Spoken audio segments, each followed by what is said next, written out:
Okay, magandang umaga po. Konting announcement lang po. Una, bagong announcement. Tech Crew Volunteers, wanted. Ayan. Ang Core CF po, naghahanap ng volunteers para sa sound tech, projectionist, at stage manager. Malamang si Tita May magtuturo nito. May libreng training para sa mga interesado. Kung nais mo maging kabahagi ng ministry, makipag-coordinate po tayo kay Deacon Jess. Ikalawa po, ang social media team volunteers. Naghahanap po ang ating church ng mga volunteers po. Bukas po ito sa mga may kaalaman sa content creation, video editing at photography. Maaari po ninyong lapitan si Deacon Jess pa rin para sa mga karagdagang detalye. And pangatlo, we are accepting old or non-working electronic devices. So yung mga luma po nating mga gadgets, kagaya ng laptop, cellphones, tablets, at iba pang gadget. Tablet daw, Kuya Jess. So kahit sira o hindi gumagana, no? Maaari po nating i-recycle o magamit pa yung ilang parts sa pag may katanungan kayo kay Deacon Jerry naman. Deacon Jerry Tuprio po. Panghuli, ministry volunteers. Of course, naghahanap tayo ng mga nais maging bahagi ng iba't ibang ministries. Kung kayo po ay nais maglingkod, maaari po nating lapitan si Pastor John, no? At gamitin po natin yung mga gifts na binigay sa atin ng Panginoon. Yun lamang po. Marami pong salamat, no? Okay, beloved brothers and sisters, sa atin pong araw ng pagpupuri sa Panginoon, we come before the one who sees not only our words and action, kundi nakikita rin po niya yung condition po ng ating mga puso. At ang ating Panginoong Yesus, niremind po niya tayo sa kanyang salita that genuine worship is more than yung outward profession po ng ating religion, no? Hindi lang yung galing natin sa ministry, sa pagpapaawit o sa preaching, hindi, no? Kundi nakikita ng Panginoon yung pong pusong nagsasubmit sa Kanya. And as we enter into worship today, let us come before God with reverence and honesty, laying aside lahat po ng mga pretense and seeking Him with sincere heart. So let us not worship sa Panginoon with our lips, pero yung ating puso malayo naman sa Kanya, no? And para mas lalo tayong palalahanan, let us read Matthew 7:21 to 23. Ang sabi ng text, "Not everyone who says to me, Lord, Lord, will enter the kingdom of heaven, but he who does the will of my Father who is in heaven will enter. Many will say to me on that day, Lord, Lord, in your name did we not prophesy? And in your name cast out demons? And in your name do many miracles? And then I will declare to them, I never knew you. Depart from me, you who practice lawlessness." So, very strong warning sa Panginoon, no? So, konting reflection lang dun po sa binasa nating passage. Ang ating Panginoong Yesus, winarningan po niya yung mga professing Christian, no? At ang mga taong yan, wala yan sa labas ng church. Nandito yan sa loob ng church, no? Sila yung mga involved sa ministry. Sila yung mga nagpipreach ng gospel. Naka-experience ng mga impressive spiritual experiences in the past and even pwedeng ngayon, no? Sa present. Pero lahat ng yon, hindi yon guarantee para makapasok tayo sa kaharian ng Diyos. Yun yung sabi ng ating text. Ang kaligtasan po natin is not earned by works, no? Kundi na-receive natin by grace through faith in Christ alone. Di ba? Yun yung laging tinuturo ng ating mga pastors. However, yung genuine saving faith, sabi ng mga reformers, hindi siya alone. Kasi kung totoong ligtas tayo, magproproduce siya ng repentance, obedience, holiness, and yung growing desire na sundin yung commandment ng Panginoon. So yung tragedy ng false religion, tignan ninyo yung binasa natin, no? Nagtitiwala siya sa human accomplishment. Di ba? Sabi ng text, no? Lahat nagawa na niya para sa Panginoong Yesus. So yun yung holdings niya para sabihin niya na papasok siya sa kaharian ng Diyos. Pero sa araw ng judgment, no, maraming mga tao, yun yung nakakagulat, maraming mga tao haharap sa righteous judge, sa ating Panginoong Yesus, at ipangangalandakan nila para makapasok sila sa langit is yung kanilang mga pinaggagawa sa Panginoon. Diba? Pero ano sabi ng Panginoon? I never knew you. Hindi ko kayo kilala. So hindi niya sinabi na kilala ko kayo dati, ngayon hindi na. No? O kaya kulang yung impormasyon ko sa iyo. Hindi. Yung new na yon is saving relationship yon sa Panginoon. Hindi ko kayo kilala sa pasimula pa. Hindi nyo rin ako kinikilala as Lord and Savior. Yun yung idea na gustong sabihin ng text. Ibig sabihin, wala tayong relationship. Yun ang sabi ng Panginoon. So, wag nating ilagay yung ating confidence saan? Sa church membership, sa ministry, sa spiritual experiences, and even yung mga theological knowledge na meron tayo. Wag. Yung confidence natin, dapat magre-rest lang yan entirely sa ginawa ng Panginoon, sa righteousness ng Panginoon, sa perfect life ng Panginoon, sa death ng Diyos, sa crucifixion, no? And of course, yung kanyang resurrection. And right now, He is reigning. Di ba? He is reigning. And one day, makakasama natin siya. So, ang ultimate question, hindi yung ano ba yung ginawa natin para sa Panginoong Yesus. Ang ultimate question na dapat natin sagutin, kilala ba tayo ng Panginoon at meron ba tayong relationship sa Kanya? No? Kasi pagdating nung araw na yon, wala tayong safe refuge, kundi yung ginawa lang ng Panginoon para sa atin at hindi yung mga pinaggagawa natin para sa Kanya. Amen? Amen. So let us pray. Panginoon, marami pong salamat sa inyo pong reminder sa amin. Thank you, Lord. And as we worship you sa Espiritu at katotohanan, samahan mo po kami. Marami pong salamat, Panginoon, for giving us this desire na magsama-sama at maging united upang magpuri sa iyo. Hindi ito naging posible kung wala po ang iyong habag sa amin, ang iyong biyaya sa amin. Wala kaming ipagmamalaki simula sa umpisa, kundi yung ginawa mo lang sa amin. Search our hearts, Lord.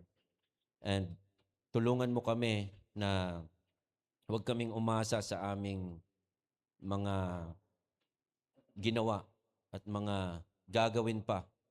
Ilayo mo kami sa deception of honoring you with our lips, pero yung puso namin malayo sa iyo. Tulungan mo po kami, Panginoon, na huwag kami mag-fall sa ganoong klaseng temptation. And may you help us, Lord, na ang aming confidence ay ikaw lamang. Ikaw lamang, Panginoon. Father, we lift up before you yung mga kapatid po namin sa pananampalataya around the world who are suffering persecution para po sa gospel. May you strengthen them, Lord, and fill them with courage as they face yung pong iba't ibang mga challenges sa kanila pong buhay, sa kanila pong mga kinakaharap. Remind them, Lord, na ang kanila pong mga sufferings ay hindi po mababaliwala. It's not in vain. Protect them, Lord. May you comfort them and let their faithful witness mag-shine as testimony of your goodness, Panginoon, your power. And Lord, we pray for those among us within our fellowship dito po sa Core CF who are sick, Kuya Leo, si Ate Lynn, sila Ate Ana, kanyang asawa, at yung iba pa sa amin, Panginoon, who are suffering, who are fearful of the future. Halos lahat kami, Panginoon, ay merong ganitong pakiramdam. You are our great physician. Ikaw ang aming provider, ang Diyos na nagbibigay ng comfort sa amin, Panginoon, in this fallen world. We ask, Lord, that you grant us healing according po sa iyong kalooban. May you give us peace habang pinagdaraanan namin itong mga trials na to. And as your word says, it will produce perseverance sa amin. Nagpapasalamat kami, Panginoon, for allowing all these things to happen. Help us to trust in your goodness at tulungan mo kami to find strength sa iyong salita at sa kapangyarihan po ng iyong banal na spirito na nasa amin. Lord, help us to grow and mature sa amin pong pananampalataya. Teach us, Lord, to love your word to walk in holiness and to live lives that reflect yung transforming power ng Holy Spirit sa amin pong buhay. Strengthen our pastors, Lord. Ang mga leaders po ng iglesyang ito na yung itinatag, may you grant us wisdom and humble heart, faithfulness, Lord, as we teach your word, as we care for your people na nandito po sa Core CF. May your church remain steadfast sa pagproclaim po ng katotohanan ng iyong salita at ganoon din sa paraan ng amin pong pamumuhay. May you, we lift up to you, Lord, ang aming mga government leaders na may authority over us. May you grant them wisdom, justice, Lord, and integrity sa kanilang pamumuno. Nawa po, Panginoon, loobin mo na managot yung mga dapat managot who are abusive in their position, pero higit sa lahat, ang dalangin namin is for their salvation. Ito yung utos mo sa amin to pray for the salvation of our leaders. Ngayon po may nagaganap na rally at pinangunahan ito ng iba't ibang mga religious sect, but we do not trust, Lord, ito pong mga actions ng tao na siyang makapagbabago sa puso ng aming government leaders. We only trust you, your word. Kasi yun ang sinabi mo sa iyong salita. It is the power of God unto salvation, and we will not be ashamed of the gospel. We pray, Lord, that your word will reach these people and you grant them forgiveness and repentance. Nawa, Panginoon, they may come to the saving knowledge of our Lord and Savior Jesus Christ. Pangunahan mo kami as we worship you this day. Ikaw lang maparangalan at maluwalhati. Ito po ang aming dalangin sa pangalan ni Jesus. Amen.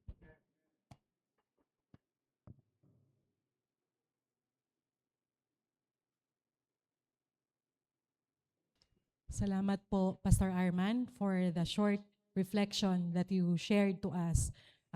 Na-convict lang po ako sa shinare niya kanina na minsan kasi tayong mga Kristiyano ay nagiging lax na tayo sa faith natin. But mga kapatid, ito ay magandang reminder sa atin na malapit na po dumating ang Diyos. Malapit na po ang judgment. And nakakakilabot at nakakatakot na sabihin ng Panginoon sa atin na, "Depart from me. I do not know you." Mas maganda po yung sasabihin ng Panginoon sa atin na, "Welcome, my good and faithful servant." Ayan po. Kumusta po tayong lahat? Mabuti? May mga sakit. May mga ubo, may mga sipon. May naririnig nga po ako, umuubo kanina eh. Kami man din po ay may mga ubo at sipon. But then, hindi po ito ang hadlang para tayo ay magpuri sa Diyos, sumamba sa Kanya. Kaya anuman po ang kalagayan natin, physically, ang health natin, tayo po ay marapat lamang na papurihan natin ng Diyos kahit na anong kondisyon ng ating katawan. Tayo pong lahat ay tumayo at awitin po natin tong kantang to.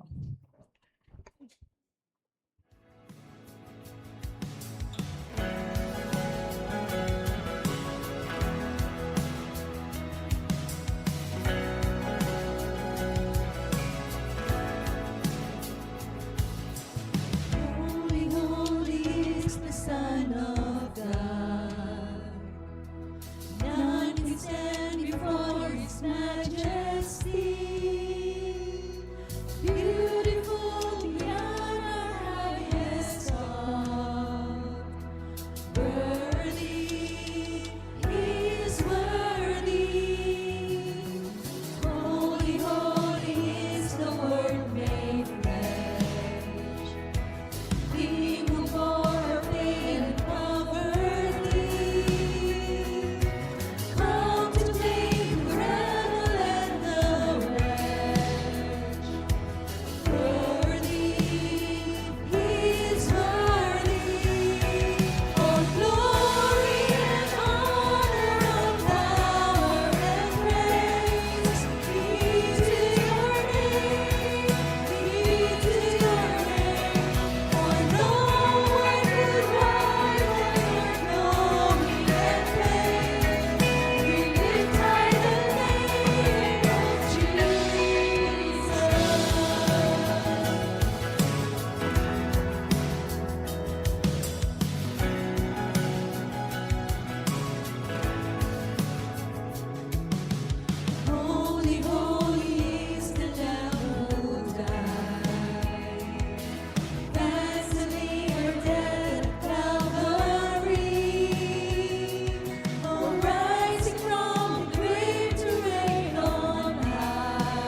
lands were brought forth, or days of spring and summer fill the earth. From everlasting, you are God.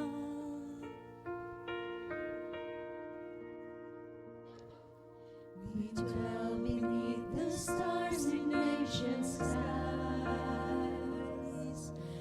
1,000 years are nothing in your sight. From everlasting, you are God. And all our days are held within your hands. Your perfect love and favor have no end. We rest within the wisdom of your plan, everlasting God.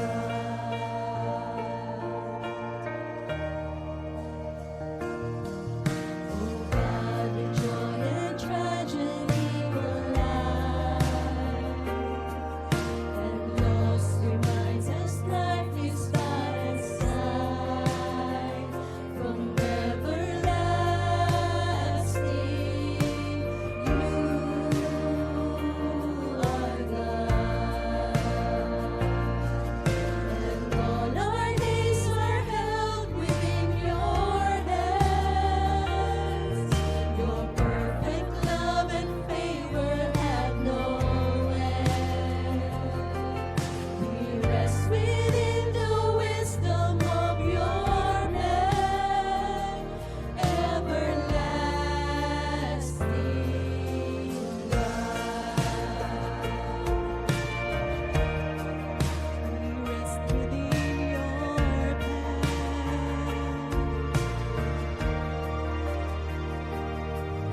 Oh God, light our ways are known to you.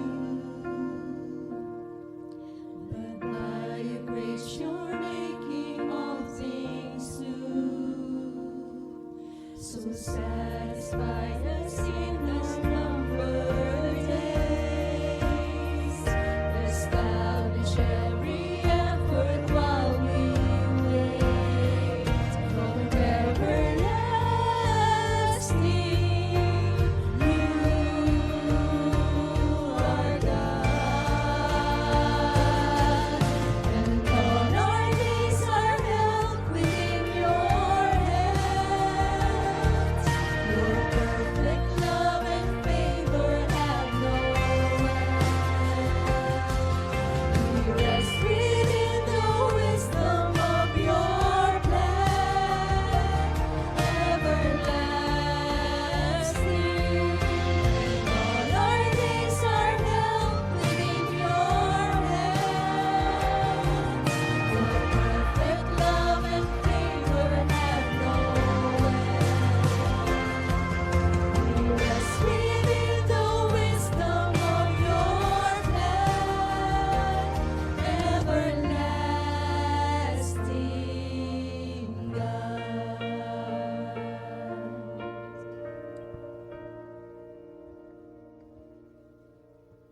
You are our everlasting God. Mari na po tayong makakaupo.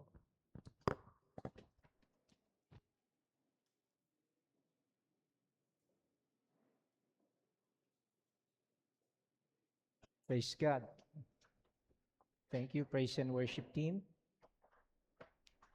So, good morning po sa bawat isa. And bago po tayo mag-start sa ating pong text today, we would want to recognize yung ating first-time attendees. So, si Francis at saka si Kat, can you please stand? No. So, welcome po kayo. Welcome po kayo. So, let's all stand as we welcome each other. No? Lahat.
So, ayan.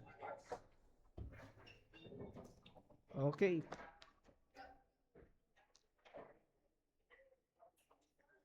So, good morning po ulit. And today, tutuloy po natin yung ating pag-aaral sa Romans chapter 2, kung saan pinag-aaralan natin yung principles of God's judgment. So tayong lahat ay tumayo as we read our passage this morning, no? In Romans chapter 2 verses 6 to 10. Verses 4 to 10. So, Romans chapter 2 verses 4 to 10. So let's read po. Or do you think lightly of the riches of his kindness and forbearance and patience, not knowing that the kindness of God leads you to repentance? But because of your stubbornness and unrepentant heart, you are storing up wrath for yourself in the day of wrath, revelation of the righteous judgment of God, who will repay to each according to his works, to those who by perseverance in doing good seek for glory and honor and immortality, eternal life. But to those who are selfishly ambitious and do not obey the truth, but obey unrighteousness, wrath, and anger, there will be affliction and turmoil for every soul of man who works out evil, of the Jew first and also of the Greek. But glory and honor and peace to everyone who works good, to the Jew first and also to the Greek. Mga kapatid, this is the word of the Lord. Let us pray. Heavenly Father, we thank you, Lord, for this day that you have gathered your children together para purihan ka, Panginoon, para luwalhatiin ka, to hear your word, to have fellowship, Panginoon, to declare your faithfulness, yung goodness sa amin pong mga buhay. Indeed, Lord God, you are truth, you are holy, and as we ponder these truths dito po sa amin pong pag-aaralan this morning, may we all be reminded, Panginoon, that without you, without Christ, Panginoon, we cannot save ourselves. May you guide us this morning, help us understand your word, help us apply it in our lives, Panginoon. And as we worship you, may you be glorified, may you be honored. Help us, Lord, to faithfully preach your word. We pray in Jesus' name. Amen. Amen. Tayo pong lahat ay pwede pong umupo. Okay. So, last week may na-discover ako. Kaya pala nating mag-endure ng 1 hour ng preaching mahigit. Okay? So, anyway, so, remember si Pablo, ang ina-address niya dito sa chapter 2 is yung religious person. No? And yung religious person, pwede siyang Jew, pwede rin siyang Gentile. So pagkatapos niyang banggitin na yung mga Gentiles ay walang excuse sa chapter 1, ngayon, tumingin siya, tinuon niya yung kanyang pansin sa mga moralizers na mag-a-agree kay Pablo na yung mga Gentiles ay dapat ngang i-judge. Pero ini-excuse naman nila yung sarili nila because of their religiosity. Para kay Pablo, yung mga moralizers na ito, they too are without excuse. And they are without excuse because ang Panginoon will perfectly judge. And sa Romans chapter 2 verses 1 to 16, in-expose ni Pablo yung false confidence ng moral and religious person and ni-reveal niya yung principles by which God judges every human being. And if we are to understand, mga kapatid, what will matter on Judgment Day, dapat nating maintindihan itong 6 na standards ng judgment ng Panginoon. Makikita natin dito sa verses 1 to 16. Una, that God judges according to knowledge sa verse 1. Sa bulletin nyo, makita nyo rin dyan that the God judges according to truth, sa verses 2 to 3. He judges according to repentance, sa verses 4 to 5. According to deeds, according to impartiality, and lastly, sa verse 16, God judges according to motives. And napag-aralan natin last time, yung unang dalawang standards, no? First, na ang Diyos judges on the basis of knowledge, sa verse 1. Sabi diyan sa Romans 1, verse 2, chapter 2, therefore you are without excuse, O man, everyone who passes judgment, for in that which you judge another, you condemn yourself, for you who judge practice the same things. So in other words, sinasabi ni Pablo na if you condemn others because you know the law of God, then you are also self-condemned by that knowledge as well. You know well enough to be held responsible for what you do. Sabi din ni Pablo sa verses 2 to 3 that God judges on the basis of truth. And we know that the judgment of God rightly falls upon those who practice such things. But do you presume this, O man, who passes judgment on those who practice such things and does the same, that you will escape the judgment of God? Walang pwedeng magtago behind the religious mask. Hindi makakalusot yung mga religious hypocrites kasi ang Panginoon, nakikita niya yung facts perfectly and yung kanyang judgment will always be accurate. Just and right because He will judge according to truth. And ngayon mga kapatid, itutuloy natin yung ating pag-aaral, titignan natin yung pangatlo at saka yung pang-apat, no, na basis na judgment ng Lord. Sa verses 4 to 5, makikita natin yung pangatlo, that ang Panginoon judges according to the standard of repentance. Sabi diyan, or do you think lightly of the riches of His kindness and forbearance and patience, not knowing that the kindness of God leads you to repentance? But because of your stubbornness and unrepentant heart, you are storing up wrath for yourself in the day of wrath and the revelation of the righteous judgment of God. Meron isang professor na na-assign siyang magturo ng introductory course sa Old Testament sa 250 college students. Sa US pwede pala yun, 250 college students. And sa first day, binigay niya yung syllabus at sinabi niya yung requirement, 3 short-term papers, kailangan nilang ipasa ng September 30, October 30, November 30. And sinabi niya, unless na mamatayan kayo or nasa hospital kayo, pag di kayo nakapagpasa on time, you get an F for that assignment. Sa September 30, dumating yung September 30, 225 ang nagpasa ng papers, pero merong 25 students na hindi nagpasa ng papers. Lumapit sa kanya, takot, no? Kasi baka F na sila. Sabi, oh professor, we didn't budget our time properly. We haven't made the transition from high school to college the way we should have. Please, wag mo kaming ibagsak. Please give us a few more days to get our papers finished. So pinagbigyan ng prof. Sabi niya, okay, this once I will give you a break. I will let you have 3 more days to get your papers in. But don't you let that happen again. Pasalamat sila sa professor. Sabi na, we won't let it happen again. October 30, yung second paper, 200 ang nagpasa, mayroong 50 na hindi nagpasa. And yung tinanong ng professor kung nasan yung mga papers nila, an excuse nila is, well, you know how it is, prof. We're having midterms and we had all kinds of assignments for other classes, plus it's homecoming week. We're just running a little behind. Please give us just one more chance. Again, pinagbigyan sila ng professor nila. Dahil dito, naging most popular professor sa campus to the point na gumawa sila ng kanta, no? Dahil sa kabaitan ng professor. Then November 30, yung pangatlong term paper. 100 ang nagpasa, pero 150 hindi nagpasa. And habang papasok yung mga students sa class, nakita ng professor, mga estudyante, kung gaano ka-casual lang naglalakad yung mga students.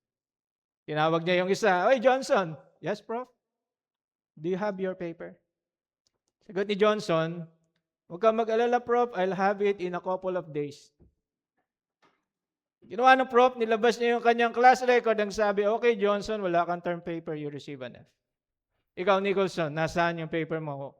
Wala rin, Prof. Okay, F ka din. And one by one, nagtawag yung professor, and out of the blue, merong sumigaw sa likod, and sabi niya, that is unfair. Lumingin ng professor, and nagtanong, sino yun? Ikaw ba yun, Fitzgerald? Yes, Prof, ako nga. Di ba late ka din noong October 30? Okay, since justice ang gusto mo, then it's justice you will get. Pinalitan niya yung grade niya ng second term paper into F. And nagulantang yung class sa ginawa ng professor. Sabi niya sa class, who else wants justice? Yung mga students had grown accustomed to their professor's grace. Yung first time na late sila with their papers, they were amazed by grace. Yung second time, they were no longer surprised. They basically assumed na bibigyan sila ng grace. Nung third time, they demanded grace. Kasi para sa kanila, yung grace was an alienable right, an entitlement na deserving sila. Na rather na magsumikap sila to submit yung papers on time, inabuse nila yung grace by falsely assuming na bibigyan naman sila ng extension. And ganito yung picture na gustong ipakita ni Pablo sa verses 4 to 5. Gustong i-point out dito ni Pablo na yung goodness ng Diyos is designed to lead sinners to repentance. Na ang purpose ng kindness ng Diyos is not to excuse sin but to stimulate repentance. But imbes na mag-turn sila from sin, yung moralizer wrongly assumes na yung mercy ng Diyos is approval and nagpapatuloy sila in their unbelief. Tanong ni Pablo sa verse 4, do you think lightly of the riches of His kindness and forbearance and patience, not knowing that the kindness of God leads you to repentance? And yung idea ng think lightly, ibig sabihin, is to despise, to scorn, to disregard, or to grossly underestimate the true value of something. Itong mga religious moralizers, hindi lamang sila nag-fail to recognize yung worth ng kindness and goodness ng Panginoon, but through their actions, pinapakita nila yung continuous, active insult of God's grace. They make this fatal mistake of looking into their circumstances and nagko-conclude sila, di pa naman ako ginajudge ng Lord. In fact, binibless nga ako ng Lord. God has prospered me. Prinosper niya nga yung business ko. Therefore, God must be pleased with me. And rather than repent, nagpapatuloy sila sa kanilang kasalanan. And si Pablo is making a point here na yung absence ng judgment ng Diyos is not a proof of innocence. No. Na yung presence ng blessing sa buhay nila is not a proof of righteousness. Na yung kindness ng Diyos is not a declaration of approval, but rather it is an invitation for repentance, to repentance. May isang kilalang commentator, si Matthew Henry, sabi niya, there is in every willful sin a contempt of the goodness of God. And I believe tama siya. Bawat intentional sin is a form of despising yung goodness ng Diyos. Bawat intentional sin treats God's goodness as something that is cheap. Kaya ang tanong ni Pablo, do you think lightly of the riches of His kindness and forbearance and patience? And notice, si Pablo, dinescribe niya yung goodness ng Diyos in 3 ways. Sabi diyan, kindness, which refers to the blessings na binibigay ng Diyos. Sabi niya diyan, forbearance, which refers to God's holding back of judgment. Minsan, ginagamit ito to describe a truce between enemies. Yung patience, which refers to God's long-suffering. Yung willingness ng Diyos to delay punishment over long periods of time. Ito yung length of time kung saan patuloy na pinapakita ng Diyos yung kanyang kindness and forbearance. Titignan natin mga kapatid, ang Panginoon, nagbibigay siya ng blessings He does not owe us. Ang Panginoon withholds judgment we deserve, and God continues doing both far longer than we can imagine. Ang bawat tao na buhay ngayon, na i-experience nila yung richness ng kindness, ng forbearance, ng patience ng Diyos araw-araw. Sabi ng Psalms, the earth is full of the loving kindness of the Lord. Mga kapatid, bawat hininga, bawat meal na ine-enjoy natin, bawat bukang liwayway, bawat relationship na chine-cherish natin, bawat segundo na buhay tayo, lahat sila ay gifts of God's kindness. May isang pastor, sabi niya na ang goodness ng Diyos is nowhere more clearly than this. That the moment a sinner commits sin and does not immediately fall dead is evidence of God's mercy. Minsan tinatanong natin, bakit kaya inaalaw ng Diyos ang suffering? Pero ang dapat na tanong, why does God allow sinners to keep living? Minsan tinatanong natin, why do some people die? Pero ang totoong tanong, why is anyone still alive? And ang sagot is mercy. Or in Tagalog, no, awa at habag ng Diyos. No? Ganda, awa at habag ng Diyos. Maraming mga tao and even believers, nag-struggle sila sa justice ng Diyos kasi ini-evaluate nila yung justice ng Diyos through the lens of mercy instead of through the lens of His law. Kaya yung iba, negative ang reaction nila sa doctrine ng divine election or divine judgment. Pag-aaralan natin sa chapter 9. Siguro next year. So, yung iba, negative kasi iniisip nila yung doctrine na yon seems unfair kasi God should be merciful. But justice and mercy must be understood properly, mga kapatid, kasi sa economy ng pure justice, walang room for mercy. Otherwise, mako-compromise yung justice. Sa economy naman ng pure mercy, walang room for justice. Otherwise, mako-compromise yung mercy, yung nag-iisang lugar and time in history kung saan nagtagpo yung perfect justice and perfect mercy ng Diyos is at the cross. Kaya as fallen creatures, sa perspective natin, dapat tignan natin both yung justice and mercy ng Diyos through God's law. And kung titignan natin siya with an open heart, we will soon discover na yung obedience to God's law is impossible, mga kapatid. In our own strength, kaya every one of us stands guilty before a holy God in view of His perfect standard. And this reflection should drive us to seek mercy kasi we soon realize that God will indeed exercise perfect justice. And that realization should humble us before God. And understanding the very fact, kapatid, na buhay pa tayo despite yung numerous na kasalanan natin is all the more reason enough to drive us to repentance. And si Pablo is talking to the moralizer here. Jew ka man or Gentile, and pinakita niya yung purpose ng kindness ng Diyos. Sabi niya, that the kindness of God leads you to repentance sa verse 4.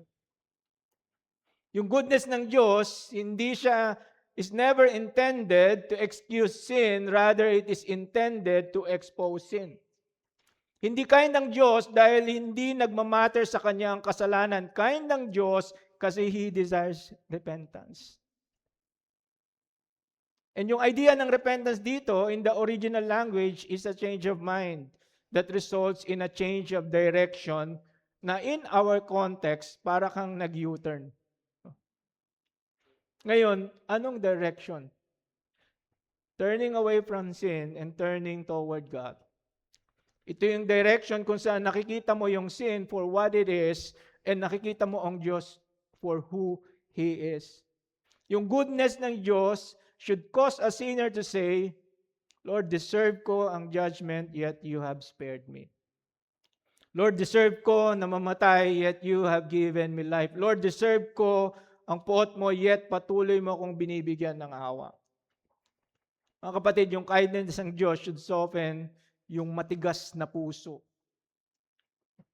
But instead na masoften yung hearts ng mga moralizers, makikita natin sa verse 5 na yung mga moralizers mas lalong tumigas yung puso nila.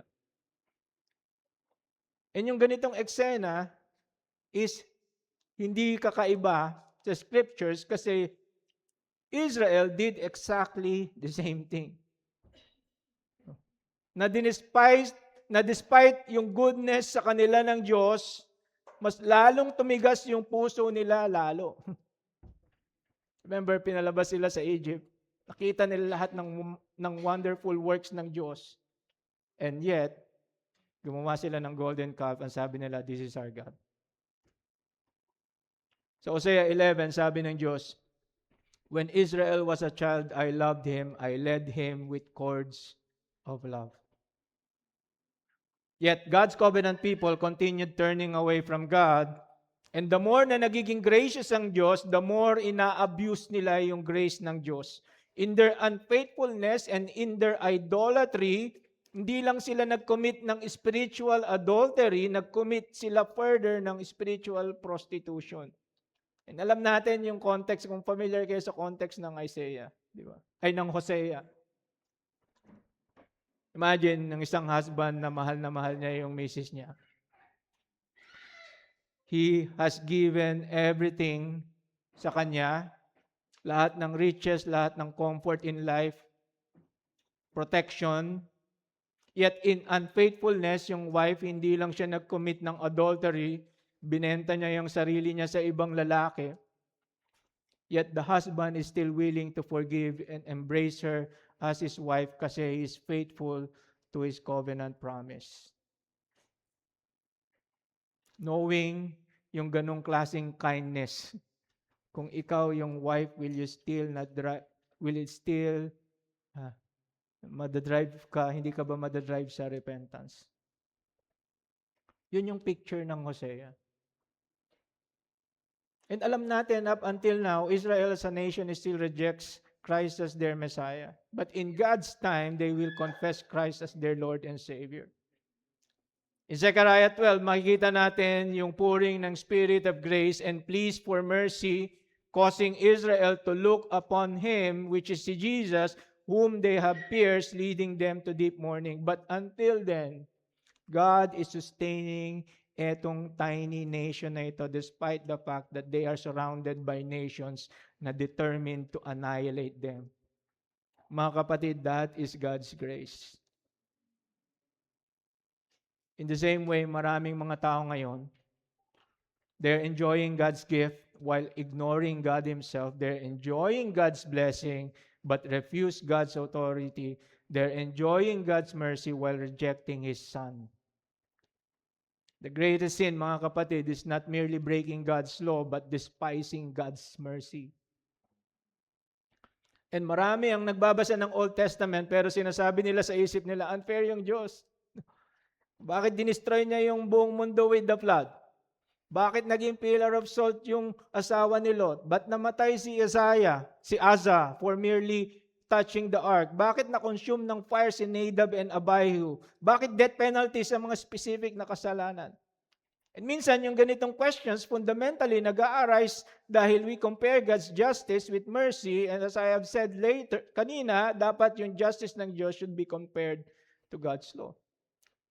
Remember sa Genesis chapter 2, verses 16 to 17, kinuman ng Diyos si Adam at Eve, from any tree of the garden you may surely eat, but the tree of the knowledge of good and evil you shall not eat from it, for in the day that you eat from it, you will surely die. At yung nag-iisang command na yon na meron sila na may kasamang consequence, violate ni Adam at saka ni Eve. And ang tanong, did they deserve to die? Sagot, absolutely. Kasi sabi ng Diyos, they will surely die. Sa Ezekiel, the soul that sins shall die. Sa Romans, the wages of sin is death. And even sin, and every sin, sabi nga ni R.C. Sproul, is a cosmic treason against a holy God. And ang Diyos na nag-create kay Adam, na nagsusustain sa kanya, and since God, siya yung creator ni Adam, and he is his creation, meron siyang every right to take back the life na binigay niya kay Adam. Yet si Adam, hindi siya namatay physically that day. Now the question is why? And the answer, alam niyo na. Mercy. Kitang-kita natin ito sa conversation ng Diyos with Adam sa Genesis 3. Yung nagkasala si Adam and Eve, nagtago sila sa Panginoon. Pero hinanap sila ng Diyos at tinanong sila, "Where are you?" Ang sagot ni Adam sa verse 10, "I heard the sound of you in the garden and I was afraid because I was naked, so I hid." Now, hindi sinabi ng Diyos, "Of course you are naked. Kahapon naked kayo. I created you naked." Hindi niya yan sinabi. Anong sabi ng Diyos? "Who told you that you were naked? Have you eaten from the tree of which I commanded you not to eat?" Mga kapatid, that is mercy. At that point, merong chance si Adam to confess his sin. And God has every right to strike Adam, but instead, God chose mercy. And also at that moment, yung plan ng redemption was activated. Sabi ng isang theologian, at the moment Adam and Eve sinned, God's mercy was activated. And the plan of the cross was activated because as soon as God was merciful to sinners, somebody had to bear His justice. Mga kapatid, yung cross became necessary because God chose mercy. And at the moment Adam has broken God's command, yung justice ng Diyos will still be satisfied, but it would only be satisfied in Christ. At the cross, Christ died in our place and satisfies God's justice and His law. And itong understanding ng mercy ng Diyos should change kung paano dapat natin titignan yung Old Testament. In the Mosaic Law, compared to the original standard na kamatayan sa bawat kasalanan, makikita natin na sa Mosaic Law, nagkaroon ng reduction ng judgment. Meron lang 35 na kasalanan na merong death penalty. Instead na lahat ng kasalanan. 35 na lang. Pages after pages sa Old Testament, makikita natin yung grace. Kahit na si David, deserving siya ng death for murder and adultery, yung bansang Israel deserved destruction for their adultery, yet God spared them again and again. Kasi mga kapatid, although yung Old Testament, pinakita yung wrath ng Diyos, it is primarily a testimony of God's patience towards rebellious sinners. Ang Panginoon, He waited 120 years before sending the flood. He waited 400 years before judging the Amorites. He endured 800 years of Israel's rebellion before sending them into Babylonian captivity. Di ba yung mga mag-asawa dito, no? Nung nagde-date pa kayo, 5 minutes lang na late, hindi na kayo, nag-iinit, nag-uusto ka na sa wala pa yung kadate ka, oh. Pero ang Panginoon, 800 years. God repeatedly withheld judgment. Tulad ng prayer ni Habakkuk, "Lord, in your wrath, remember mercy." And God had done through that exactly yun throughout history. And yung account ng sudden judgment nila Uzzah, ni Nadab, Abihu, ni Korah, ni Ananias, and Sapphira were not examples of excessive judgment, but rather they are sobering reminders of the judgment every sinner deserves. Sabi ni Pablo sa 1 Corinthians 10, "These things happen as examples for us so that we would not crave evil things as they also craved." Ang kapatid, ang katotohanan is that God occasionally displays immediate judgment so that we will not become too comfortable abusing His mercy. Yung mercy and goodness ng Diyos should cause us to repent. And rather than repent, sa verse 5, pinakita ni Pablo kung bakit hindi nagre-repent yung moralizer kasi meron silang stubborn and unrepentant heart. And yung idea ng stubbornness literally means hardness. Dito nang galing yung medical term na sclerosis, which is the hardening of the bodily tissue. Kung paano yung arteries can harden physically, hearts can also harden spiritually. And para kay Pablo, a hardened heart becomes insensitive to God. And yung hardened na puso can hear God's warning without trembling, experience God's mercy without gratitude, and feel God's conviction without repentance. Nagiging itong spiritually numb sa tawag ng Diyos. Si Jesus repeatedly kinonfront niya itong hardening ng hearts ng mga Pharisees. Sa Luke 13, makikita natin itong vivid example kung saan may mga Jews nagtanong kay Jesus about the Galileans na in-slaughter ni Pilate doon mismo sa loob ng temple. No? And yung 18 na tao na nabagsakan ng Tower of Siloam. And itong mga Hudyo na ito na nagtanong, ina-assume nila na itong mga victims na ito must have been worse sinners kaya nangyari sa kanila yun. Pero ang sagot ni Jesus, but unless you repent, you will likewise perish. In essence, sinasabi ni Jesus, yung mga victims na yon were not worse sinners than you. Yung nangyari sa kanila were reminders of what all sinners deserve, and katulad nila, unless you repent, you will likewise perish. Ang problema sa mga religious hypocrites is that they often see tragedy ng ibang tao as proof of their guilt while remaining blind to their own guilt. Remember yung tax collector sa kay Pharisee, di ba? Lord, hindi ako katulad nun. Tignan mo yung buhay niya. Tignan mo yung buhay ko. Kaya ang warning ni Pablo, because of your unrepentance, sabi niya sa verse 5, you are storing up wrath for yourself in the day of wrath and revelation of the righteous judgment of God. Yung religious hypocrites thinks na he is escaping judgment, but ang totoo, he is accumulating judgment. Bawat rejection ng mercy ng Diyos, bawat abuse ng grace ng Diyos, bawat refusal to repent, sabi ni Pablo, is storing up wrath for yourself in that day of God's judgment. Bawat kasalanan, para siyang drop of water. Parang nag-a-add ka ng drop of water sa reservoir ng wrath ng Diyos.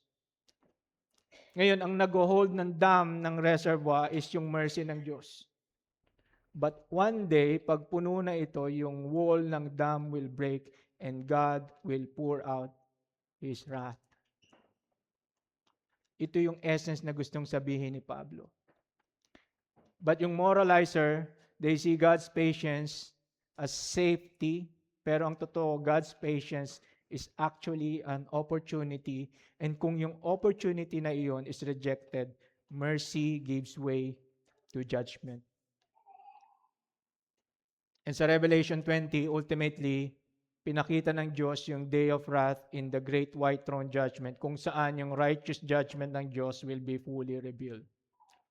And the person who rejects God's gracious pardon in Christ now commits the greatest sin of all kasi he rejected God's kindness, he abused God's mercy, he ignored God's grace, and he despised God's love. And if he continues in that attitude rather than repenting, sabi ni Pablo, he's storing up wrath for himself, which ultimately will be revealed in God's day of wrath. So yun yung pangatlong point, no? Yung standard of repentance. Now, fourthly is the standard of deeds na makikita natin sa verses 6 to 10. Sabi diyan, who will repay to each according to his works, to those who by perseverance in doing good seek for glory and honor and immortality, eternal life.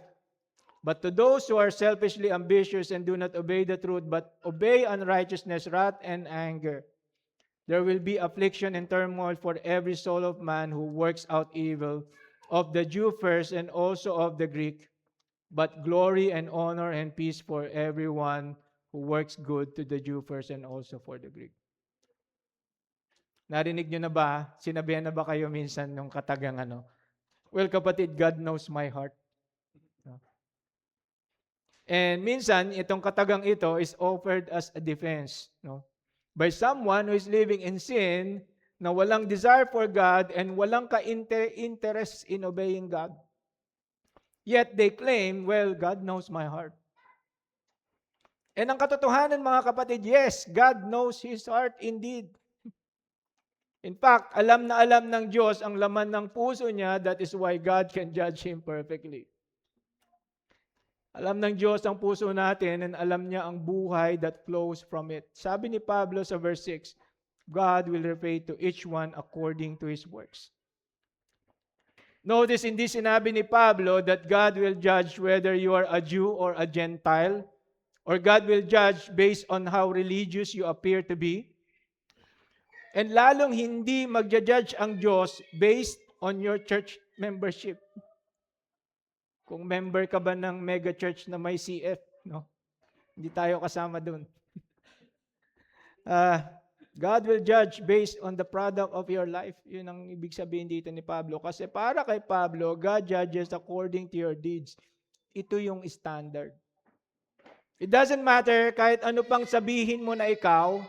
What matters is kung ano ang nire-reveal ng buhay mo. Yung verse 6, ito yung controlling principle ng section na ito. Ang Panginoon judges according to the deeds, the works, the observable pattern ng buhay mo. Then sa verses 7 to 10, in-unfold niya yung principle na ito by describing yung dalawang groups ng tao. Yung isang group are those who persevere in doing good, seeking glory, honor, and immortality to them. Sabi ni Pablo, God grants eternal life. Sa isang grupo, they are those who are self-seeking, who reject the truth and follow unrighteousness. And sabi ni Pablo, they will receive wrath, indignation, tribulation, and anguish. And somehow, no, so yung verse 11, nag-act siya na parang conclusion. Kasi sabi ni Pablo, for there is no partiality with God. Whether Hudyo ka, whether gentle ka, whether religious ka, whether irreligious ka, whether moral ka or immoral, lahat tayo stands before the same judge and is evaluated by the same standard. At itong principle ng judgment ng Lord, na He will judge according to deeds, hindi siya unique sa New Testament. No? Yung principle na ito is woven all throughout the entire Bible. Sabi ng Panginoon sa Jeremiah 17:10, I, the Lord, search the heart and test the mind to give every man according to his ways, according to the fruit of his deeds. Sa Isaiah 3:10 to 11, tell the righteous that it shall be well with them, for they shall eat the fruit of their deeds. Woe to the wicked, it shall be ill with him, for what his hands have dealt out shall be done to him. And clear na tinuturo sa Old Testament na ang Diyos evaluates people according to the product of their lives. And sa New Testament naman, teaches, nagtuturo rin sila exactly the same thing. Si Jesus mismo, sabi niya sa Matthew 16:27, for the Son of Man is going to come in the glory of His Father with His angels and will then repay each one according to his deeds. Sa John 5:28-29, sinabi din ulit ni Jesus that those who have done good deeds will be resurrected unto life, and those who have done evil deeds will be resurrected unto judgment. Si Pablo sa 2 Corinthians 5:10, ang sabi niya, for we must all appear before the judgment seat of God, of Christ, so that each one may be recompensed for his deeds in the body according to what he has done, whether good or bad. So lahat tayo mga kapatid will give an account. Whatever a man sows, he will also reap.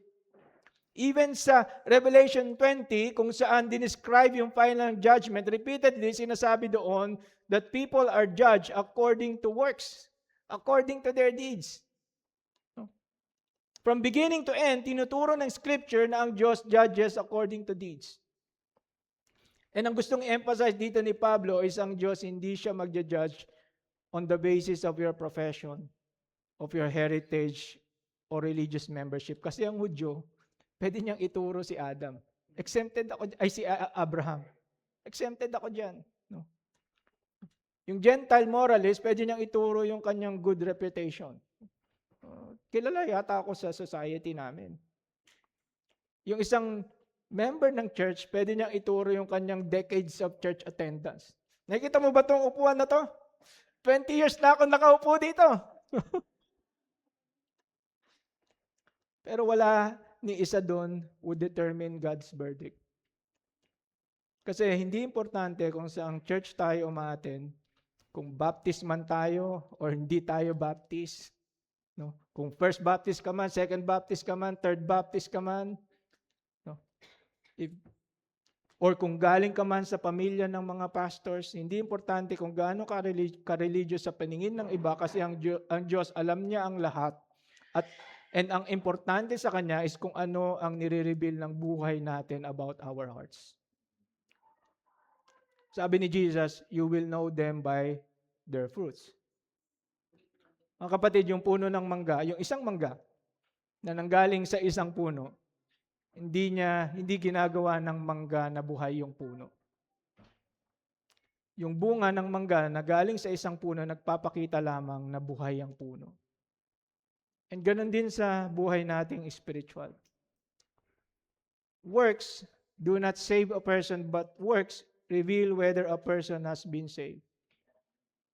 A person's deeds serve as an accurate reflection of his character. Kung ano yung consistent na ginagawa ng isang tao reveals what he truly is. That is why God can judge according to works. Works are the visible evidence of an invisible reality. And in Revelation 20, ang Panginoon will open 2 books. Yung isa nakasulat yung every detail ng buhay natin. Bawat salita, bawat action, bawat motive, bawat secrets. No? Walang makakalimutan doon, walang ma-overlook, walang mami-misrepresent. Although parang nakakatakot yata yun, Pastor. Pero that is how Scripture describes it. God has a perfect record. Walang makaka-escape sa knowledge niya. Nothing is hidden from His sight. On that day, hindi niya kailangan ng witnesses. Hindi niya kailangan ng additional evidence. The entire record of a person's life will testify either for him or against him. Siguro yung iba sa atin nagtatanong, Pastor, kung ganito pala, ibig bang sabihin people are saved by works? Ang sagot is of course not. Of course hindi. Kasi sabi ni Pablo, clear sa scriptures, na walang masisave by works. Sabi niya sa Ephesians chapter 2 verses 8 to 9, for by grace you have been saved through faith, and this is not your own doing, it is a gift of God, not a result of works, so that no one may boast. Walang makasalanan has ever earned salvation, has ever deserved salvation, or has ever contributed anything to salvation. And listen to this. Kung meron man tayong na-contribute sa salvation natin, isa lang. Yung kasalanan natin. Salvation is entirely God's work from beginning to end. Isaiah 48:11 says, God acts for His own name's sake and He will not share His glory to another. If kaya nating iligtas ang sarili natin by our own works, then we could take credit for our own salvation. But God will not allow that kasi He will never share His glory with another lest we boast, sabi ng Ephesians chapter 2. Now, Pastor, saan nagpipit yung good works? Makikita natin ang sagot sa Ephesians chapter 2 rin. Minsan, hindi natin to tinutuloy 8 to 10 lang. No? Kinakat na natin, 8 to 9 lang, kinakat na natin sa 9. Pero sa 10, for we are His workmanship created in Christ Jesus for good works, which God prepared beforehand so that we would walk in them. And notice this, mga kapatid, we are not saved by good works, but we are saved for good works. God saved us so that we would walk in good works. And good works are not the cause of salvation. Good works are the necessary result of salvation. Hindi sila root, they are the fruit. Sa Philippians chapter 2, 12 to 13, we are to work out our salvation, sabi ni Pablo, because God is already at work within us. Yung Christian life is the outward expression of an inward transformation. Ang isang binagong puso produces a changed life. That is why God can judge according to deeds. Yung deeds natin reveal whether our hearts have been truly transformed. When God sees righteous works, alam niya that they come from a regenerated heart. When God sees only unrighteousness, alam niya that there has been no regeneration. And mga kapatid, hindi dinidiscuss dito ni Pablo how people become righteous. Mag-start siya mag-explain nun sa Romans chapter 3. Ang point na gustong ipakita dito ni Pablo is that righteousness always leaves evidence. At ang totoong mananampalataya is known by the pattern of his life. Hindi perfection, hindi by flawless obedience, but by direction. Si David, nagkasala rin siya. Big time. Sa tingin ko, wala pang pantay dun sa ginawa ni David sa atin dito. Pero yung direction ng buhay niya was toward God. Yung nagkasala siya, he repented. Nung kinonfront siya ni Nathan, he was broken. Kasi his heart truly belonged to God. Si Judas, on the other hand, looked religious on the outside. In fact, sumunod siya kay Jesus for 3 years, nag-preach siya. So, okay, masyadong nakikinig, basta sa mga nagpipreach lang. And nagpapagaling siya ng may sakit. Nagpapalaya siya ng demonyo, pero yung direction ng buhay niya was self-interest and unbelief. His works eventually exposed what was really in his heart. And ito yung punto ni Pablo. The issue, hindi siya perfection versus imperfection. The issue is direction. And mga kapatid, as we ponder this truth, tanungin natin yung sarili natin, ano ba yung settled trajectory ng buhay ko? Ako ba? Tulad ba ako ni David or tulad ba ako ni Judas? Now, sa verses 7 to 10, pinakita ni Pablo yung dalawang uri ng tao. Yung believers and unbelievers, yung mga redeemed and the unredeemed. Yung isa, yung buhay nila reveal God's work. Yung isa naman, yung buhay nila reveal rebellions against God. Sa verse 7, pinakita niya yung description ng believers. Sabi niya, they are those who by perseverance in doing good seek for glory and honor and immortality. Notice first that they are characterized by perseverance. And yung idea dito in the original language is that this is a continuing pattern ng buhay nila. They are characterized by perseverance. So merong endurance, merong pattern, merong consistency. Hindi lang siya temporary burst of enthusiasm. Hindi lang siya one-time religious experience lang. Oh, pumunta ako dun sa may pastor nag-preach, nagpa-altar call, pumunta ako sa altar call, pero the following week, nandun niya sa inuman. And pinapollow up siya ng pastor for 10 years. Sabi niya, 10 years ago, nag-altar call ako eh. They're characterized by perseverance. No? Hindi lang siya one-time religious experience. Their lives are characterized by pursuing God. And ano ang pinaperso nila or sinisik nila? Glory, honor, immortality.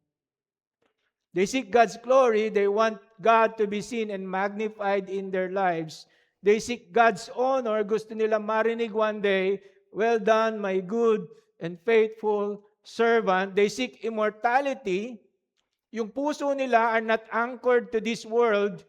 Yung mga kayamanan nila are not earthly. Yung hopes nila is hindi dito sa lupa, hindi US, ang promised land nila, hindi Canada, Ang promise land nila, hindi Australia ang promise land nila. Alam nila that in this earth, they are just passers-by. Kaya ang mata nila are fixed on eternity. Kasi ang perspective nila is heavenward. Yung ambitions nila are God-centered, and yung kanilang desires reveal that God is already at work within them. Sabi ni Pablo, to such people, God grants eternal life.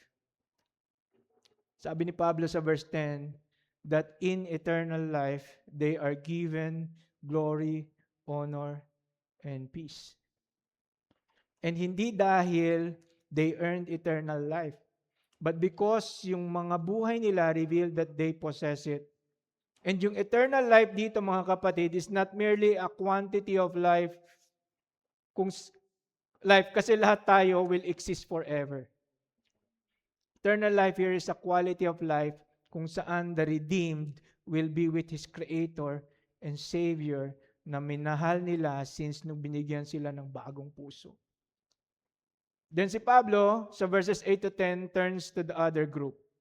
So, verse 7, mga believers. Ito naman, mga unredeemed, mga unbelievers. Sabi niya, but to those who are selfishly ambitious and do not obey the truth, but obey unrighteousness, wrath and anger, there will be affliction and turmoil for every soul of man who works out evil, of the Jew first and also of the Greek. Makita natin dito that yung buhay nila are characterized by self-seeking. Kasi yung mga buhay nila revolves around them. Yung mga ambitions nila, desires and decisions are centered on self. They do not obey the truth. Alam nila na nangungusap ang Diyos, but nagre-refuse sila na makinig. Alam nila yung commandments ng Diyos, but nagre-refuse sila na mag-submit. They obey unrighteousness, sabi ni Pablo, kasi they are slaves of sin and they are not slaves of Christ. Mga kapatid, the road to hell is ultimately a life of rebellion against the Lordship of Jesus Christ. At dahil yung mga gawa nila reveal that rebellion, sabi ni Pablo, they receive God's wrath and anger. Pinakita dito ni Pablo yung mga terms that describe yung severity ng judgment ng Diyos. No?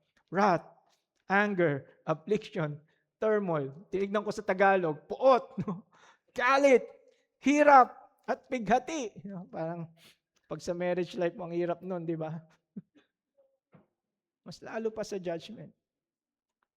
At mga kapatid, hindi lang ito temporary na inconvenience. Sabi ni Pablo, this is eternal judgment. Hindi lang to, nandito ka this time, bukas siguro. Wala ka na. No? This is eternal judgment. That is why God's holy response, ito yung holy response ng Diyos to persistent rebellion. And 2 beses binanggit dito ni Pablo yung katagana to the Jew first and also to the Greek. Na nagpapakita lamang na walang exempted. Jew ka man or Gentile ka man, religious ka man or irreligious, lahat tayo harap sa Diyos and will be judged according to our deeds.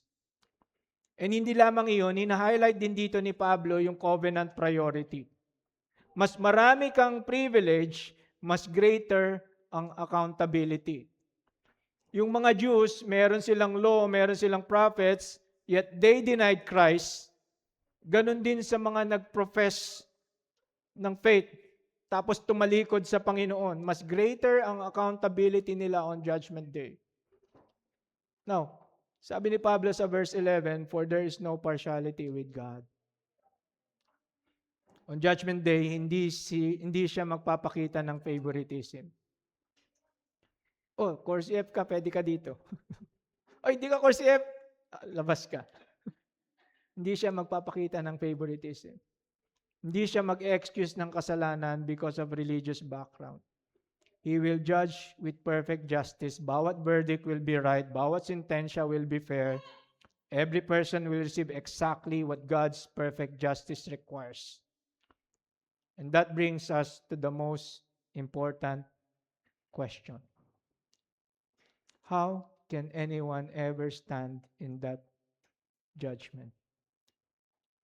And mga kapatid, hindi natin makikita yung sagot na you try to be good. para mag-stand ka. Or the answer is not found in becoming mas maging religious ka. Or dapat mag-accumulate ka ng good works. The answer is found sa Romans 3. The righteousness God requires is the righteousness na pinoprovide niya, and it only comes through faith in Jesus Christ. Pag ang isang makasalanan trust in Christ, Christ's righteousness is credited to him. A new heart is given, a new life begins, and that new life inevitably produces new deeds. Then one day, on the day of judgment, those deeds and yung kanyang genuine repentance stand as evidence that Christ truly lives within him. Kasi we are not saved because of our works. We are only saved by Christ alone. But the Christ who saves never lives a life unchanged. Amen? Let's pray. Heavenly Father, we thank you, Lord, for your word. Thank you, Lord, for saving us. Indeed, Panginoon, yung mercy and grace mo should lead us to repentance, and you will judge according to our deeds. But because you are rich in mercy, Panginoon, hindi lamang po ninyo kami binigyan ng bagong puso, but you created in us, Panginoon, a new heart so that we will produce good works. And our prayer, Panginoon, is that as we grow in faith, mas maging evidence siya lalo sa buhay namin. Kung saan mo po kami nilagay, in work, in school, sa church, Panginoon, as a community of faith, may we reflect yung bagong puso, Panginoon, sa amin pong mga deeds. And as we pursue you, as we run to you, Panginoon, may you be honored, may you be glorified. For you alone, Panginoon, deserves all the praise. All you alone, Panginoon, deserves all the glory and all the honor. And we thank you, Lord, for your wonderful works of grace in our lives. Through Jesus Christ, your Son. Amen. Amen. Amen.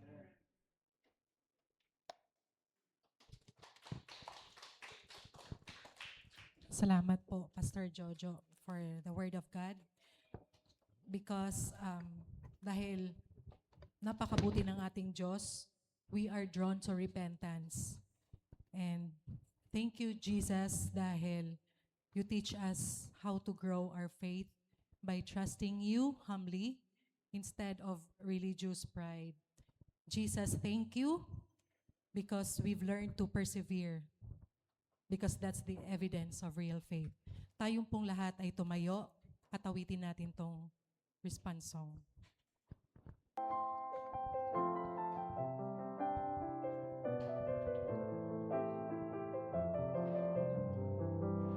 Once was lost in darkest night, yet thought I knew the way. The seed that promised joy and light had led me to the grave. I had no hope that you would hold forever to your will. And if you had but loved me first, I would refuse you still. But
As we come to our offering, let us remember the words of our Lord in Matthew chapter 6, verses 1 to 4.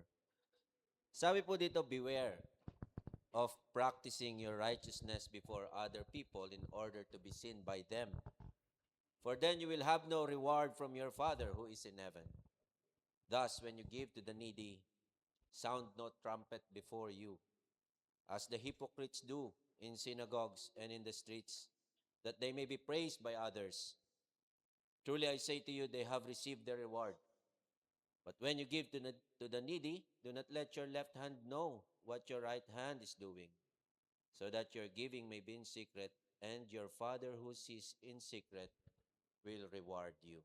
So, mga kapatid, wala po dun sa amount, kundi dun sa motive behind, dun sa ating giving.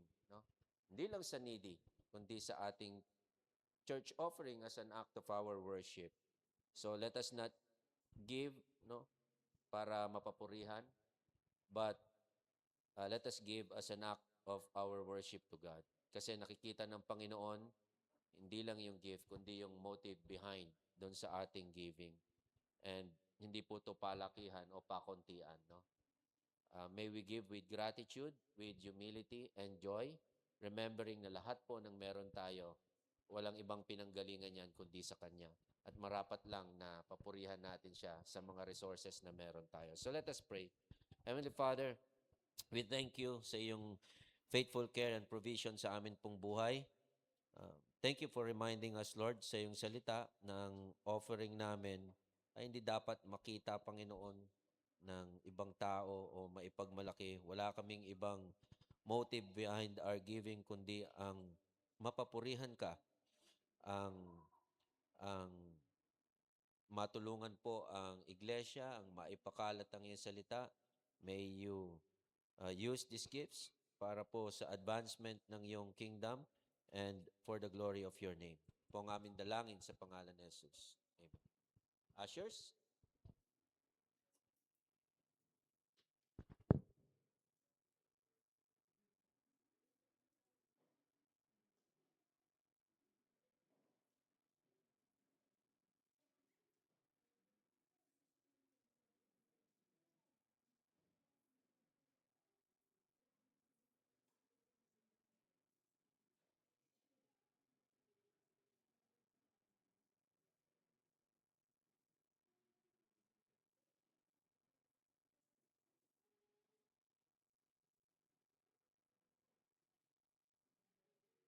So let's all stand as we close in prayer. Let's all stand. Panginoon, marami pong salamat sa iyong salita. Indeed, Lord, bawat moment that we are alive, bawat bagay na in-enjoy namin, Panginoon, all these things are gifts from you. For you are merciful. For you are grace.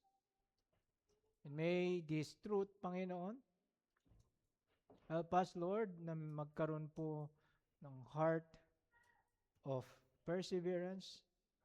May this drive us, Panginoon, to have continuing repentance all the day of our lives, all the days of our lives, until you call us home or gather us together, your church.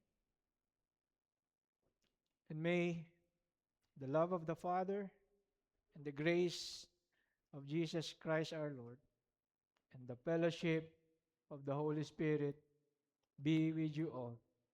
Amen. Amen. Amen. Let us sing this song.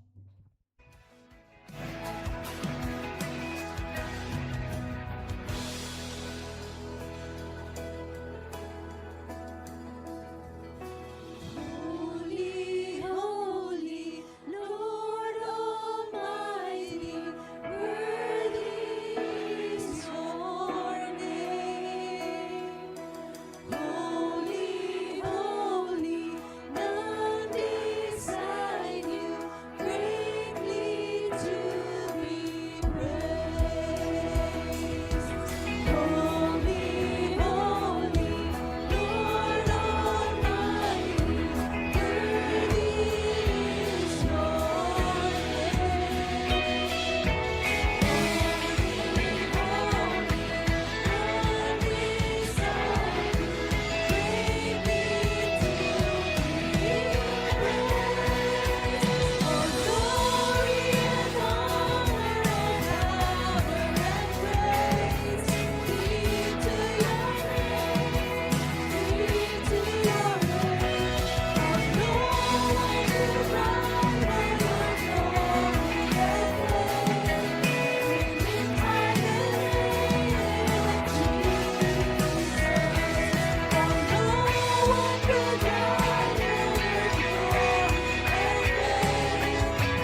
bless you po mga kapatid.